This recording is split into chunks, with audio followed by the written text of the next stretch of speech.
On a Wednesday morning in Atlanta, a woman walked out of the back room of a coffee shop and did three things. She folded the apron she had worn for 14 months and hung it on the hook where it always went. She picked up the small green notebook from the apron pocket before she let the apron go. She walked out the front door without looking back. Her name was Imani Rowe. She was 37 years old.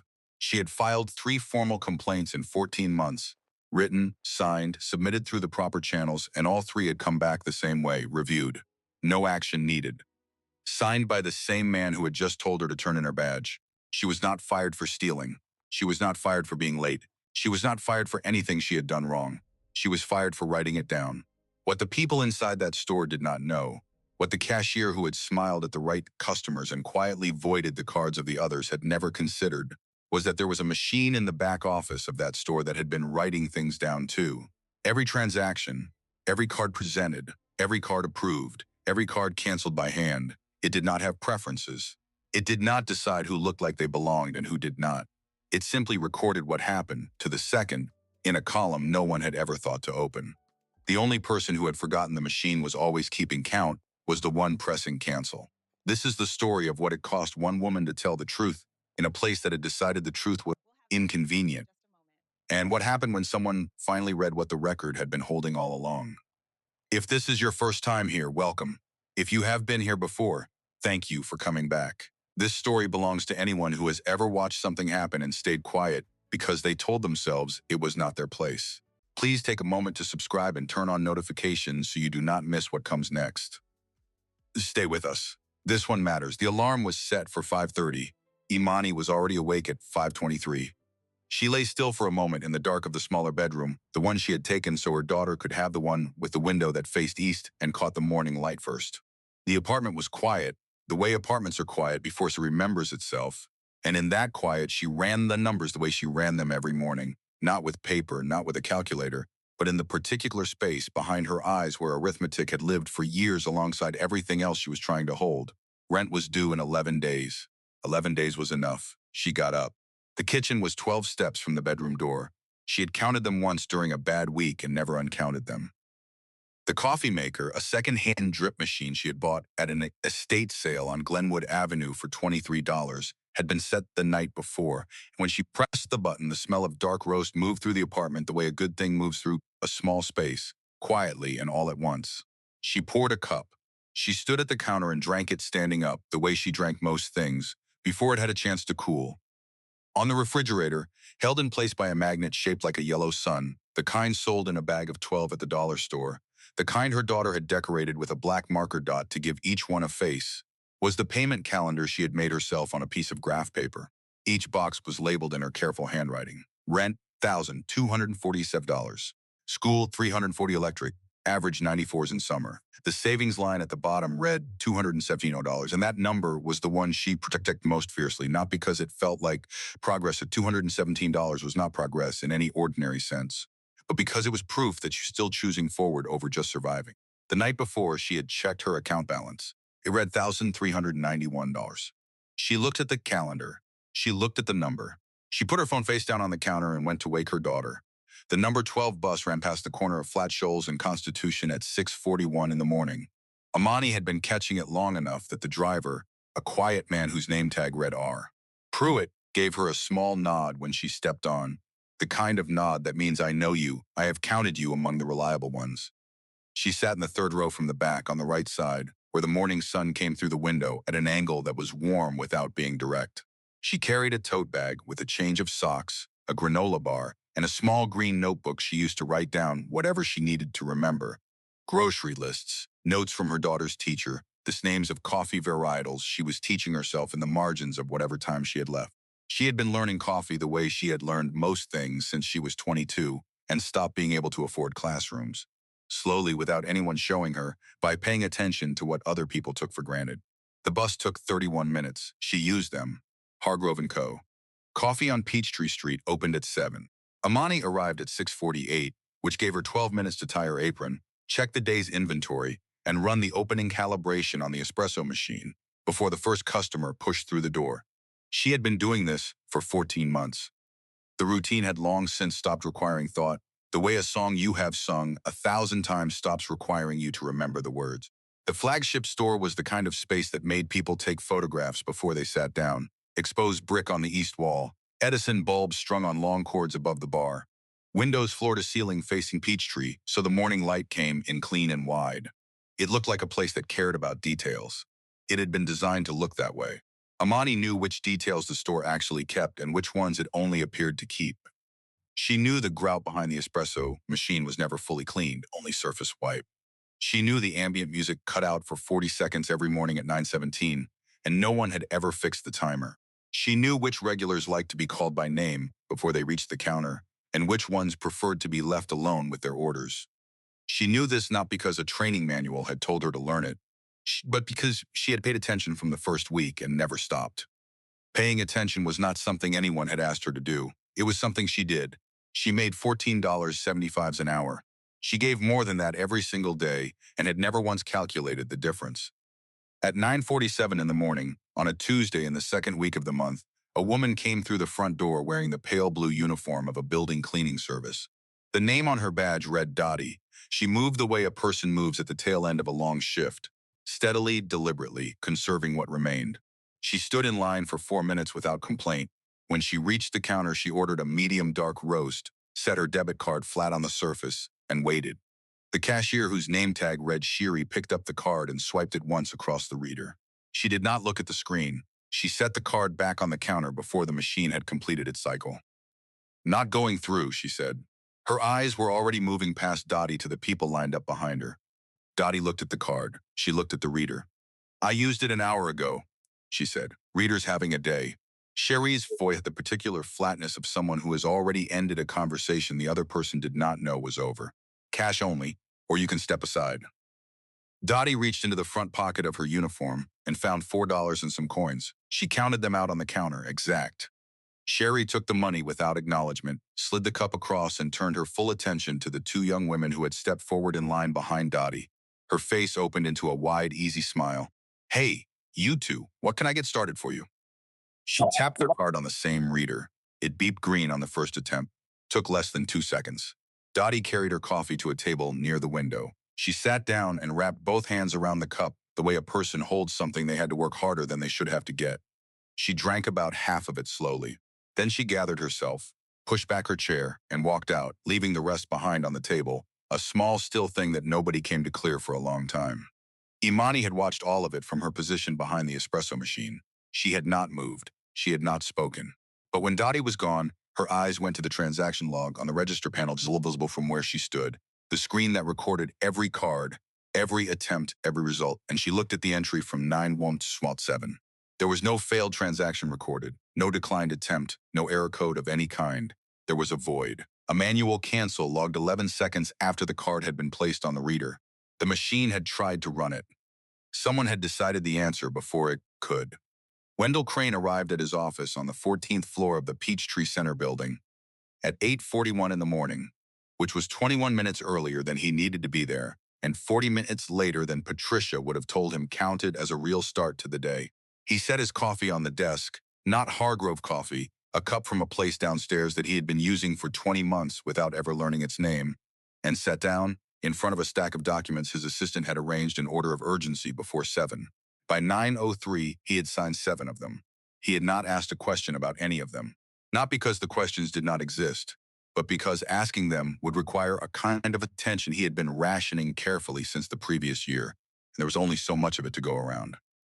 He signed where the small yellow tabs told him to sign.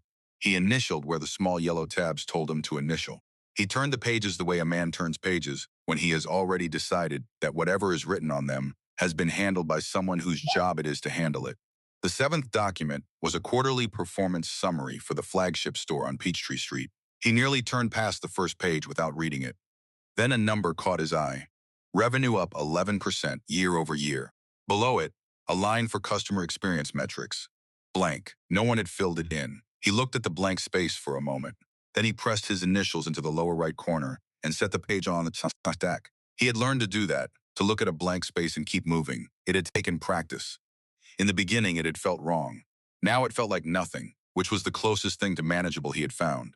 Patricia Hargrove Crane had been a labor and delivery nurse for 22 years at Grady Memorial Hospital, and she had brought to that work the same quality she brought to everything else in her life, which was the particular attention of a person who understood that the moments that mattered most to other people were rarely the ones that looked important from the outside. She had held the hands of women who were frightened and talked to them quietly about ordinary things, the weather, their mothers, what they planned to name the baby, because she had learned early that ordinary things were the most reliable comfort available in a room where everything felt extraordinary and not always in a good way.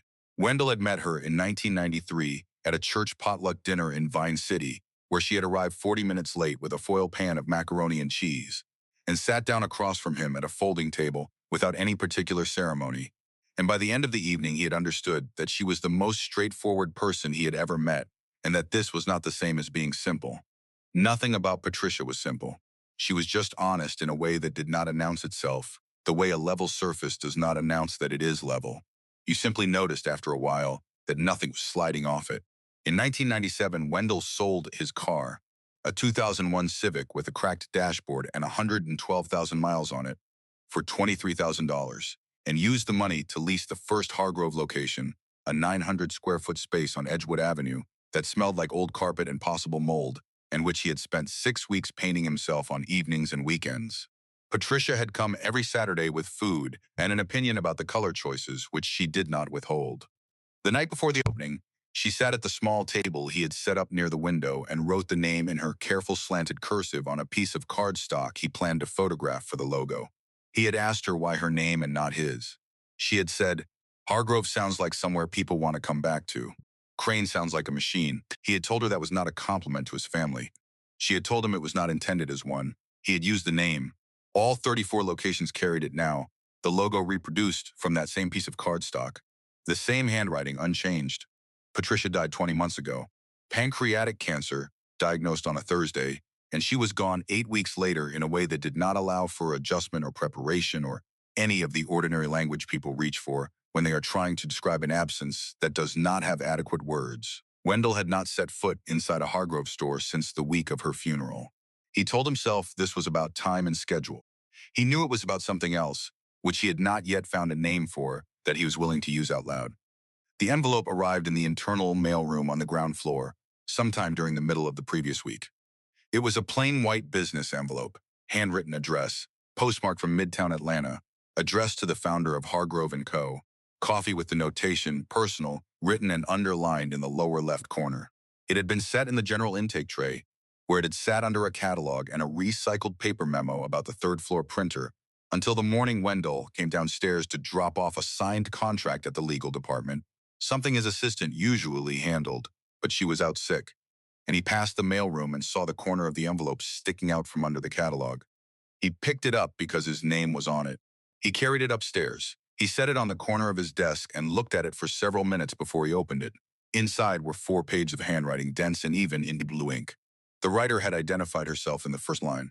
Amani Rowe, barista, Hargrove & Co. Flagship Midtown. She had dated it. She had listed 3 prior complaints, the dates she had submitted them, and the responses she had received. She had described in specific and unsentimental language what she had observed at the store over 14 months. She had not used dramatic words, she had used accurate ones. She wrote the way a person writes when they do not expect to be believed, but have decided that not writing it would be worse than writing it. Wendell read all 4 pages once, quickly, then again slowly. He set the letter on his desk and looked at the cup of coffee from the place downstairs whose name he had never learned. He looked at the logo on the inside of his office window, printed in reverse from his angle. The way Patricia's handwriting looked like a reflection of itself. He sat with that for a while. The next morning he put on an old jacket and drove to Midtown and walked 11 blocks from where he parked and pushed open the front door of the Hargrove flagship at 10:15. He ordered a black coffee and sat in the corner and watched. He watched Cherie greet a young woman in an expensive coat with both hands on the counter and a smile that reached her eyes. He watched her hand a man in a postal uniform his drink without looking up from the register.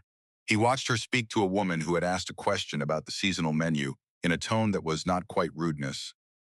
It was something more precise than that, something calibrated to land just below level where a person could point to it and say, "There, the woman," thank her anyway, and move to a table near the wall and sit down with the particular quietness of someone accustomed to receiving less than they came for. And then he watched Imani. She was working the espresso bar.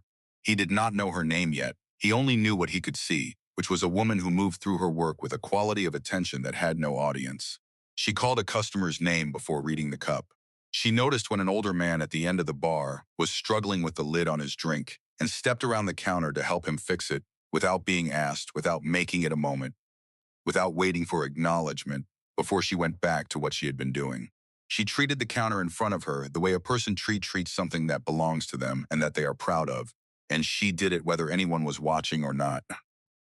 Wendell looked at the logo on the front window from the inside. Patricia's handwriting, the letters slightly irregular, the ampersand a little larger than it needed to be because she had liked the way it looked larger. He thought about what Patricia would have said if she had stood in the store this morning.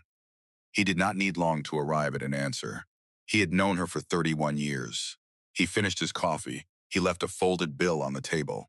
He walked back out onto Peachtree Street and stood for a moment in the morning air and looked at the name written across the glass from the outside, where it read the way it was meant to be read, forward and clear in the October light.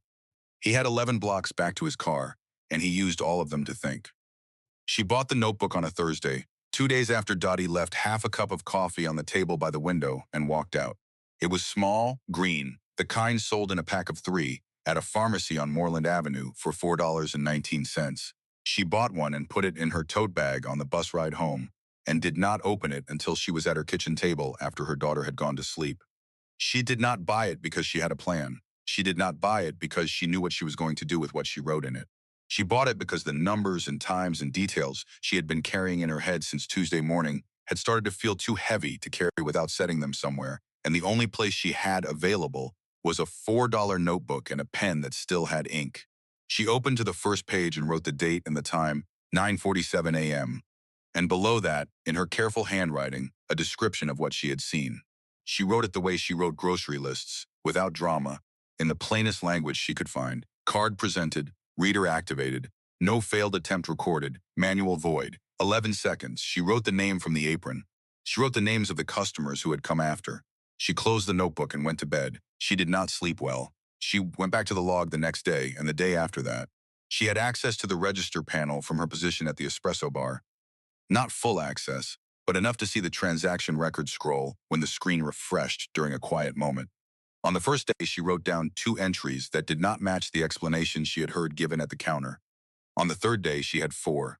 On the 5th day, she understood that she was not looking at a series of bad days or equipment problems or anything that could reasonably be explained by a reader having a day. She was looking at a practice. On the 5th day, during the 15-minute break, she was owed at 10:30. She went to the back room where the employee lockers were and stood in the narrow gap between the wall and the industrial shelving and took 3 photographs of the register panel with her phone. The screen showed the transaction log from the past 2 weeks. The photographs were not perfect. The angle was wrong, the light was the flat fluorescent cone that flattened everything it touched. But the timestamps were visible, and the void codes were visible, and the absence of prior failed attempts was visible, and that was what she needed. She knew she was not supposed to do that. She did it anyway. She put her phone in her pocket and went back to the bar and finished her shift. The following Tuesday, Dottie came back. Imani saw her through the front window before she reached the door. The pale blue uniform, the deliberate pace, the way she held her bag with both hands, the way a person holds things they do not want to lose. Imani had already started the dark roast. She had remembered without consulting anything. Dark, no sugar, a small measure of oat milk. Served at the temperature that was hot enough to last, but not so hot it required waiting. She had the cup ready before Dottie reached the counter. She stepped around the bar and handed it to her directly, away from the register, away from Cherie, in the small clear space between the condiment station and the window. Dottie looked at the cup. She looked at Imani. "I didn't order yet," she said. "I know what you take. It's on me today." Dottie studied her face for a moment the way older women study the faces of people who have just done something unexpected, trying to determine whether it is kindness or pity, because the two can look similar from a distance and only one of them is bearable. Whatever she found seemed to satisfy her. She accepted the cup. "Thank you, sweetheart," she said quietly without ceremony. She went to her table. The cup cost $5.75.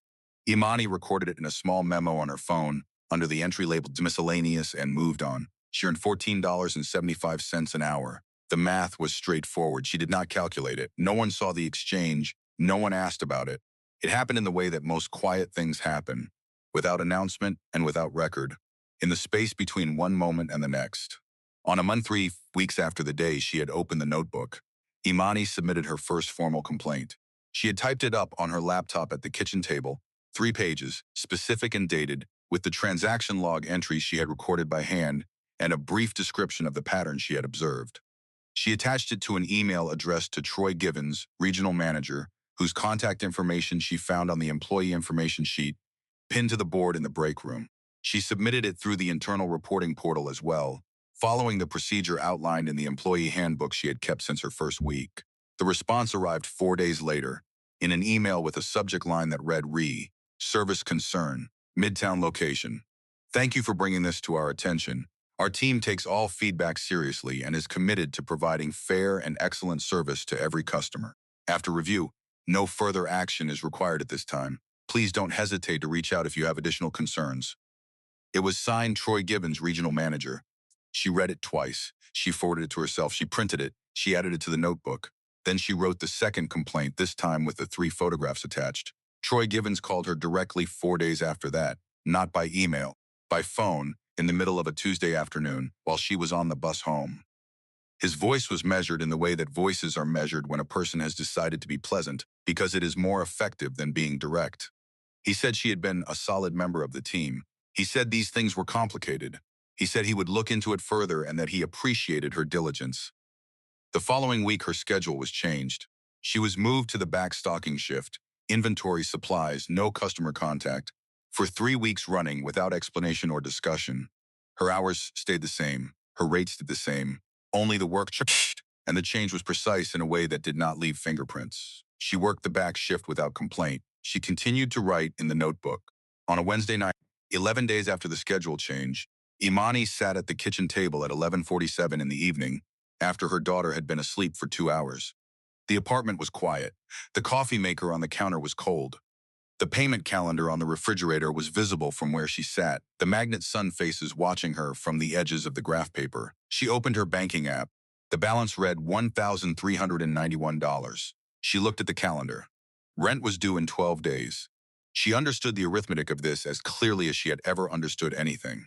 If she lost this job, if what she was considering doing caused her to lose this job, she had approximately 12 days before the number on her phone became something she could not negotiate with. 12 days was not a cushion. It was a countdown. She sat with that for a while. She looked at the notebook. She looked at the calendar. She looked at the light under the door to her daughter's room, which she always left on low because her daughter did not like the complete dark. A preference Imani had never tried to train out of her because she understood it and because some things did not need to be trained out of people. Then she got up and found a piece of paper and a pen and sat back down. She wrote 4 pages. She wrote them in the same plain language she used for everything she needed to be clear. She addressed the envelope to the founder of Hargrove & Co. Coffee, used the corporate mailing address from the company website, and wrote personal in the lower left corner and underlined it once. She set the envelope on the corner of the table. In the morning, she got up at 5:23. She dressed. She made her daughter's lunch. She walked 6 blocks to the post office on Glenwood Avenue and stood under the fluorescent lights while the stamp machine printed at 6:19 in the morning. She slid the envelope into the outgoing mail slot. She heard it land. Then she walked to the bus stop and caught number 12 and went to work and tied her apron and calibrated the espresso machine and called each customer by name before reading their cup. The same as every other morning, as if nothing had changed. Something had changed. She had done everything she knew how to do. The rest was no longer in her hands. She knew something was different before anyone said a word. The shift began at 7, the way every shift began, with the calibration and the inventory and the ambient music that they cut out every morning at 9:17. But there was a quality to the morning that Imani recognized without being able to name. A slight tightening in the ordinary movements of the store. The way Cherie avoided looking directly at her when their paths crossed behind the counter. The way the assistant manager checked his phone twice in the first hour and then put it away with a deliberateness that was itself a kind of signal. She could not have said what she was reading, only that she was reading it. She made the drinks. She called the names. She kept our hands moving. At 11:20, Troy Givens came through the back entrance. He was not scheduled to be there. He was wearing a jacket she had not seen before and carrying a brown folder under his arm, and he walked through the store the way people walk when they have a specific destination and do not want to be interrupted on the way to it. Cherie straightened at the register. The assistant manager stepped to the side. Troy stopped at the entrance to the back corridor and looked at Imani and said her name. She set down the portafilter. She wiped her hands on a towel. She walked to where he was standing, and she followed him through the door, and Cherie followed both of them, and the door swung closed behind the three of them in the narrow back corridor that smelled of cleaning solution and old cardboard and the particular staleness of a space that was never meant for anything but utility. Troy opened the folder. He did not make a production of it. He said, "We're letting you go effective immediately, Imani. Attitude issues. Disrupting team dynamics, this has been an ongoing concern." She looked at him. She looked at Cherie, who was standing slightly to the left and behind him with her arms folded and her eyes on the wall. She looked back at Troy. "Do I get that in writing?" she said. He produced a single page from the folder. She read it slowly, all the way through, the way she read anything she was going to need to remember. The stated reason was performance and conduct. It was signed by Troy Givens, regional manager. The date was today. She signed the line at the bottom. She handed it back. She went to the hook where her apron hung, and she untied it and folded it once along the center, the way her mother had shown her to fold things when she was small, cleanly, without rushing, and she hung it back on the hook where it always went. She reached into the apron pocket before she let it go and took out the small green notebook. Troy's eyes went to it. He held out his hand. She looked at his hand. She looked at him. "This is mine," she said. "I bought it." He did not pursue it. She put the notebook in her tote bag and picked up her bag and walked back through the door in the store. There were 6 customers in the store when she came out. An older couple at the table by the window, a young man working on a laptop near the back wall, a woman in her 30s reading something on her phone, a man in a delivery uniform waiting for a to-go order at the end of the counter. And in the corner seat, the one with the view of both the front door and the back corridor, a woman named Renee who was 61 years old and had been coming to this store every Monday morning for the better part of 2 years.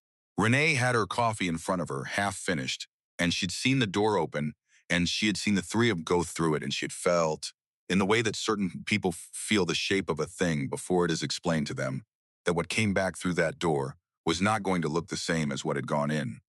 Imani walked through the store without pausing. She did not look at Cherie.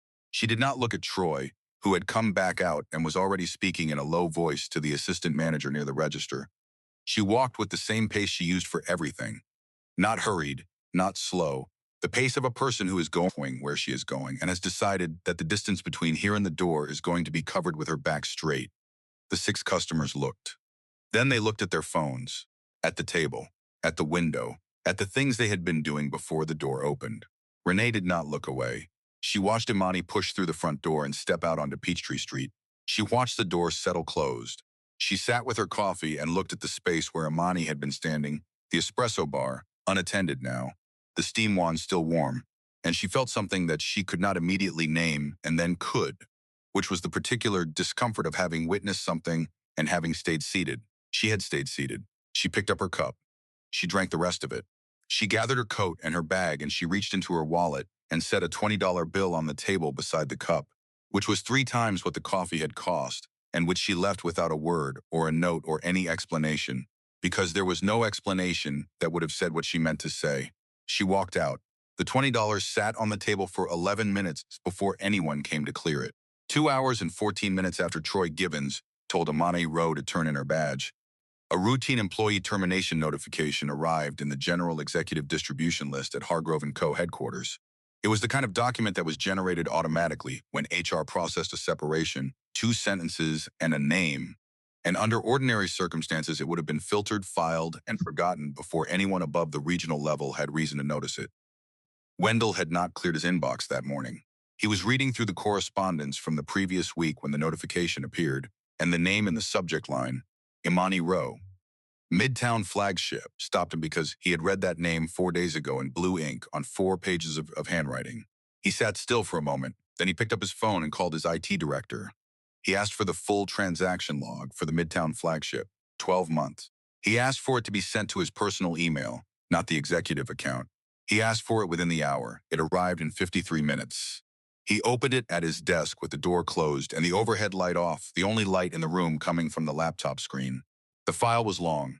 He scrolled through it methodically, The way he had once gone through contracts before he had people to go through contracts for him, reading each line with the full attention that the thing deserved. Most of the entries were ordinary. Transactions completed, cards approved, the ordinary commerce of a busy coffee shop on a busy Atlanta street, but at regular intervals, distributed across the months like something that had been placed carefully enough to look accidental, there were entries that read differently. Card presented, no failed attempt, void. Manual cancel, he counted them. There were 14 in the period he was reviewing. All 14 fell on shifts when the same name appeared in the staff log. He reached the entry for a Tuesday morning, 9:47 a.m., 6 weeks prior. Card presented. No failed attempt logged. Void manual, 11 seconds after activation.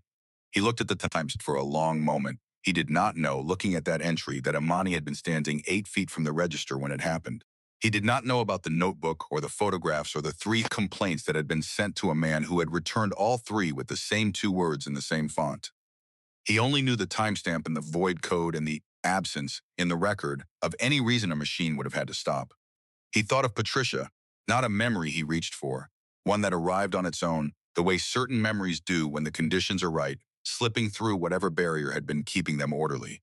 She had come home one evening from a long shift and told him about a colleague who had said to her, in the break room, with genuine puzzlement rather than malice, "You don't have to try so hard, Pat. Half of them don't even notice." She had told him this story while she was taking off her shoes at the front door, not dramatically, just as a thing that had happened. And he had asked her what she said back. She said she had not said anything at the time. But on the drive home, she had decided the Santa was, and the answer was this: "I notice." And that is enough. He had not thought of that story in years. He could not have said, before tonight, whether he had kept it somewhere or simply let it go the way you let go of most things that do not seem urgent when they happen. He looked at the screen. He looked at the 14 voids. He looked at the letter from Imani Rowe, which he had kept on the corner of his desk for 4 days. And he picked it up and read it again, all 4 pages, and this time he did not read it quickly. When he finished, he set it down and sat in the dark room with a laptop light on his face and thought about a woman who had bought a $4 notebook because she could not carry the numbers in her head any longer, who had written 4 pages by hand at midnight and walked to a post office at 6 in the morning and mailed them to a person she had no reason to trust, who had then been handed a piece of paper and asked to sign her own name to the reason she was being removed. He thought about what it cost to do that. He thought about what it meant that she had done it anyway. Then he closed the laptop, stood up, and turned on the light. 3 days after Imani walked out of the front door of the flagship store, Renee called the customer service number listed on the Hargrove & Co. website. She had not planned to call. She had gone home that Monday and made lunch and done the things she usually did on a Monday afternoon. And she had told herself twice that she did not know the full story. And it was not her business. Other people's workplaces were complicated in ways that outsiders could not see clearly. She had told herself this in the same way she had once told herself not to say anything when her neighbor's landlord changed the locks without notice, and in the same she had once told herself not to get involved when the woman in line ahead of her at the pharmacy was being spoken to by the pharmacist in a tone that had no diagnosis attached to it. She had been telling herself versions of this for 61 years, and she was tired of the way it felt afterward. She called on a Thursday morning. The customer service representative was polite and patient and took down her information and told her that feedback was important to them and that someone would be in touch. Renee thanked her and said she would like to speak with the person who founded the company.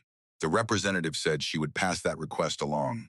Wendell's assistant flagged the callback note because it referenced the Midtown location by name, and she had been paying attention to anything connected to that store since the termination notification 3 days prior. She put it on his desk with a handwritten note that said, "Customer Monday witness asked for you specifically." Wendell called back that afternoon. Renee answered on the second ring. She told him what she had seen in the same plain language she used for everything. A woman had come out of the back room. She had hung up her apron. She had walked out, and 6 people in that store had watched it happen and gone back to their coffee. She said she was one of those 6 people. She said she had been coming to that store every Monday for nearly 2 years, and the woman who had just been walked out was the only person in the store who had ever made her feel like she was supposed to be there. She said she was not calling to make trouble. She was calling because she had left $20 on a table 3 days ago as a substitute for something she should have done while she was still in the room, and that was not something she intended to repeat. Wendell listened to all of it without interrupting. When she finished, he thanked her and asked her name and wrote it down. He sat with the phone in his hand for a moment after the call ended, and then he opened the desk drawer and took out the folder he had been building for 3 days. Transaction log printouts, Imani's 4-page letter, Troy's 3 responses, the termination notice, and he added a single sheet of paper on which he had written Renee's name and the date, and a brief summary of what she had told him. Then he called his legal assistant and asked her to be available Friday morning at 6:45. The Hargrove flagship did not open until 7. Wendell arrived at 6:51 before the customers, before the morning rush, before anything in the store had the momentum that makes it harder to stop. He was dressed the way he dressed for board meetings, not to make a point, but because the occasion required it. And he had learned long ago that the way you dress for something tells the room what kind of conversation you believe you are about to have. He set the folder on the counter. His legal assistant stood to his left. He did not say anything until everyone who had been asked to stay was present: Sherry, Troy Givens, and the assistant manager, who had been told only that there was a compliance matter requiring his attention before opening. The store smelled the way. It smelled before the machines were warmed up. The ghost of yesterday's espresso, the faint sweetness of the syrup shelf, the cool, dry air of a space that had not yet decided to be anything. Wendell had not smelled it in 20 months. He noticed it and set it aside. He opened the folder. He placed the transaction log on the counter. First, it was 17 pages. He turned to the page he had marked with a paper clip and sat flat so that everyone standing at the counter could read it without being handed anything. He let them look. This is the transaction record for this store, covering 12 months, he said. These 14 entries are manual voids. In each case, a card was presented, the machine was activated, no failed attempt was recorded, and the transaction was canceled by hand within 15 seconds. No reason is logged for any of them. All 14 fall on shifts when the same employee was working the register. He did not look at Cherie while he said this. He looked at the page. He placed the second document beside the first. Amani's letter on the left, 3 inches of space, then Troy's 3 email responses stacked on the right. He aligned them so the dates were visible. This is a complaint filed 14 months into employment by a member of your staff. It was filed 3 times through the proper internals, with documentation attached to the second submission.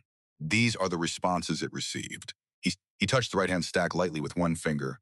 All 3 responses were signed by the same person the complaints were directed to. He placed the third document below the other 2, the termination notice, date stamped, signed, and this was generated 6 days after the third complaint was mailed directly to this office. He straightened up. He looked at Troy. Troy's voice, when it came, had the quality of something that had been prepared in advance and was now being delivered slightly too late to do what it was meant to do. People file complaints all the time, he said. There are always 2 sides. My store hits its numbers. The metrics don't show. Wendell waited. He let him finish. He did not interrupt, and he did not change his expression. When Troy stopped speaking, he said, I'm not here about the metrics. I'm here about these 14 entries and 3 complaints that came back signed by the person they were about. That's what I'm here about. He looked at Cherie, who had not spoken, and who was looking at a point somewhere to the left of the folder, the particular focus of a person searching for a version of events that has not yet materialized. You're both done here, he said. HR will contact you before close of business today. He closed the folder. He picked it up. He thanked the assistant manager for his time, and he and his legal assistant walked back out through the front door into the early morning light on Peachtree Street. The board convened the following morning in the glass conference room on the 12th floor. 4 members attended by phone and 3 in person, and the conversation ran for 20 minutes. Before it arrived at the place Wendell had known it would arrive, which was the word precedent, used by a board member named Clifford in the tone of a man who understood risk, primarily as something that happened to balance sheets. Clifford said that acting unilaterally at the store level without a formal HR investigation created exposure. He said the correct procedure was to refer findings to the compliance committee. He said the company had a process for these situations and that the process existed for a reason. The other 2 members present nodded in the specific way that people nod when they agree with something they would rather not have to agree with. Wendell let them finish. Then he reached into the folder and took out a single sheet of paper, a printed copy of the Hargrove & Co. logo, the original scan from the piece of cardstock Patricia had written on in 1997. He set it on the table in the center of the room where everyone could see it.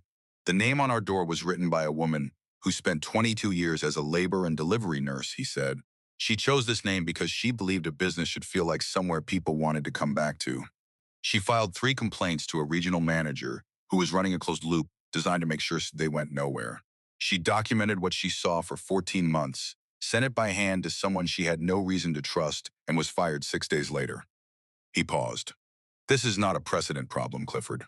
It is a character problem, and I intend to fix it.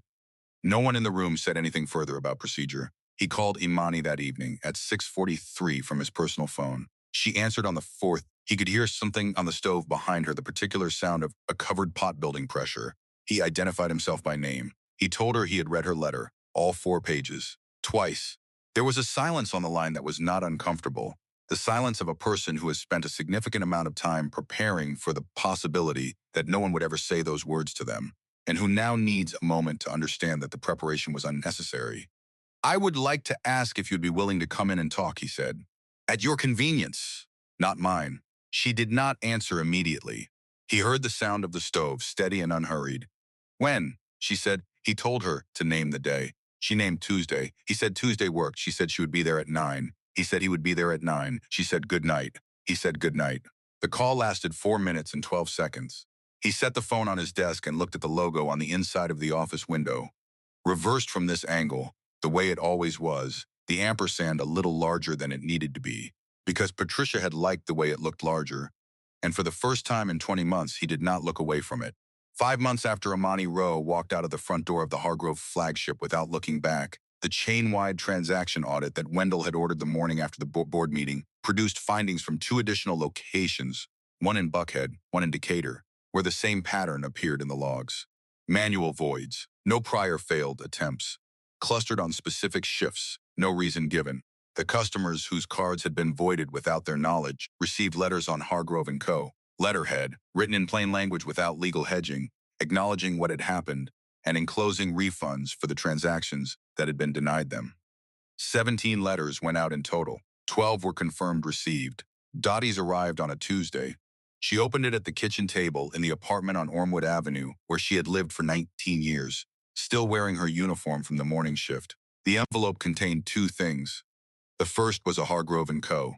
membership card of the kind issued to the company's highest-tier regulars. Complimentary, no expiration date, no conditions attached.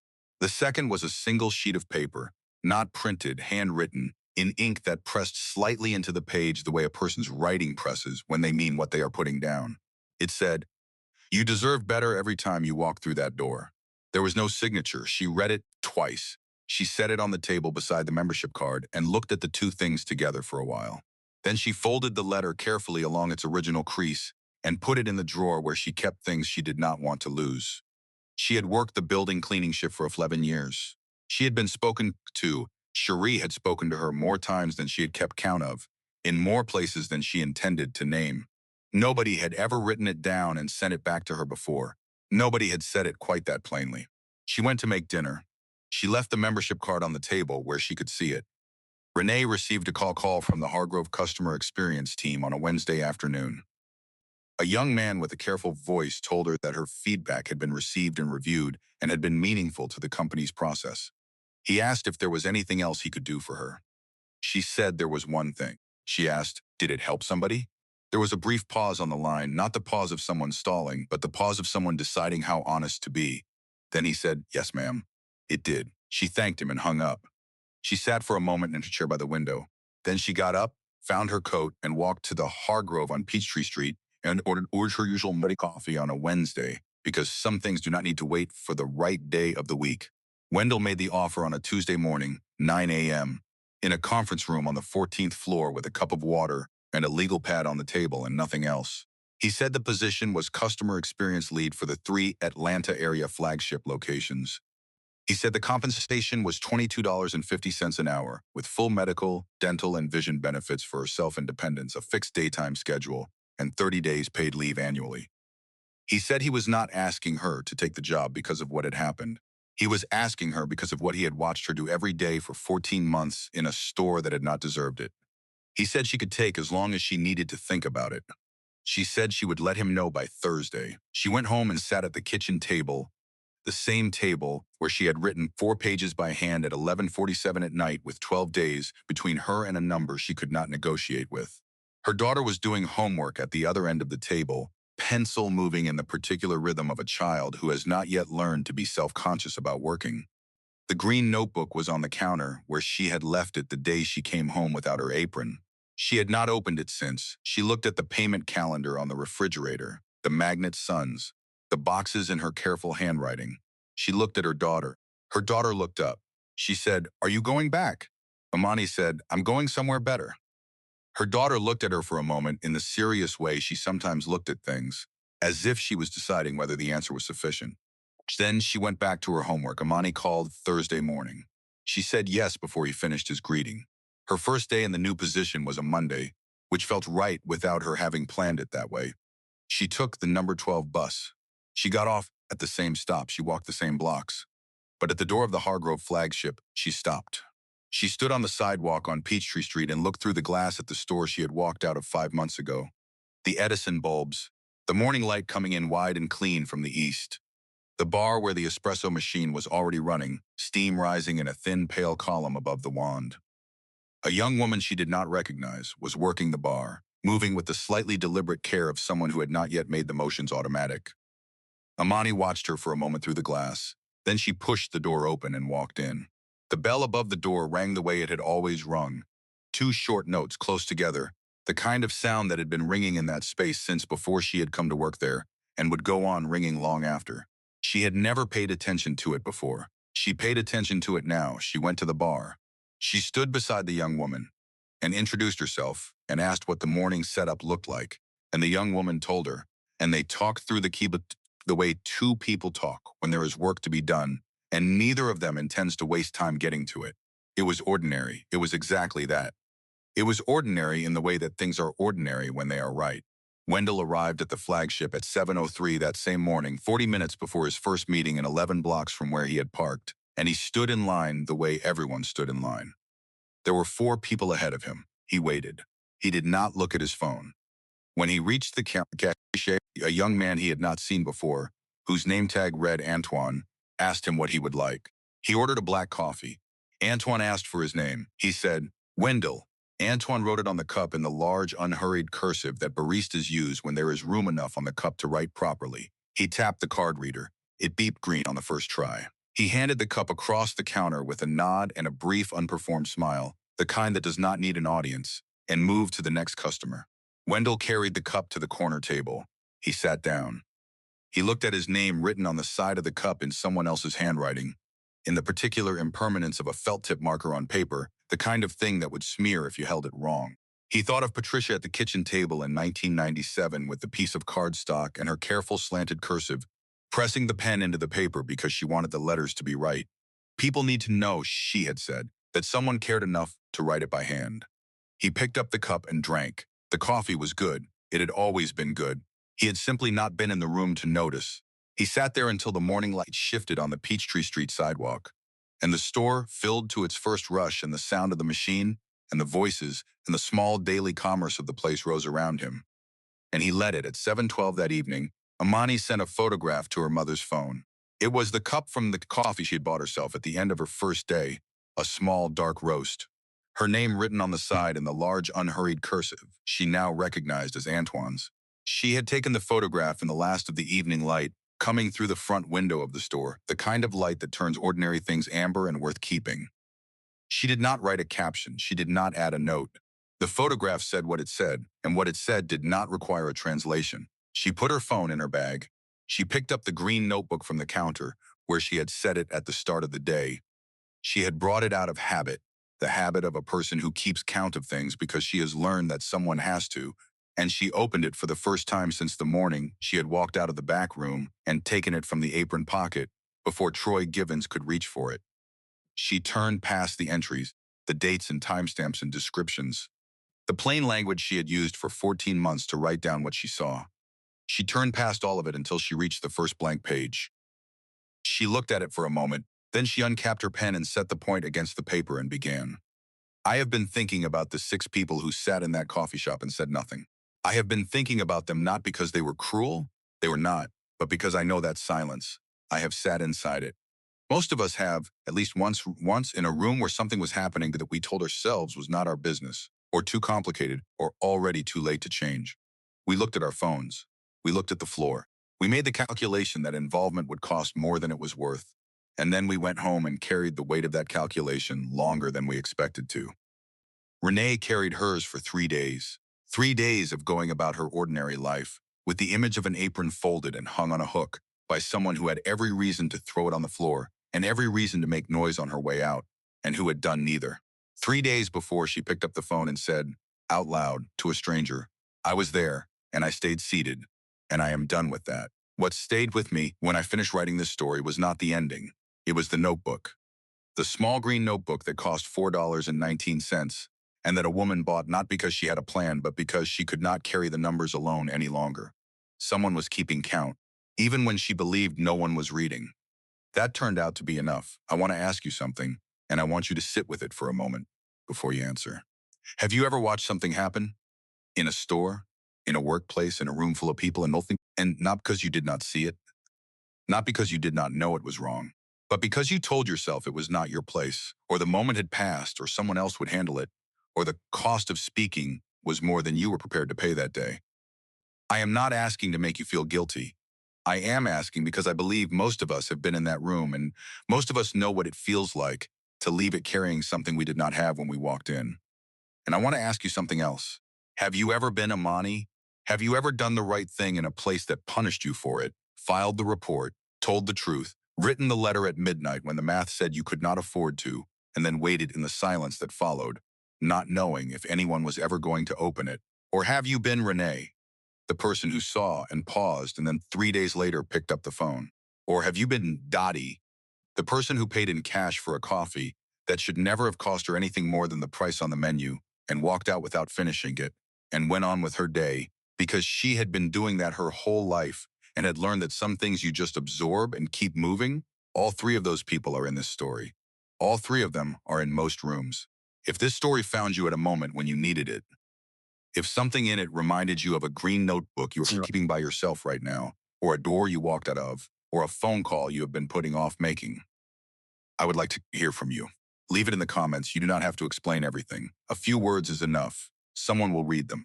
If you know a person who is carrying something like this, a woman doing her work with full attention in a place that has decided not to see her, a person who has been told that the truth they wrote down is not actionable, please share this story with them. You do not have to say anything when you send it. Sometimes the sending is enough. And if this is the first story of ours you have heard, there are others waiting for you here. Please subscribe and turn on your notifications so you do not miss what comes next. Stay kind, stay blessed, and never underestimate the power of one quiet act of love.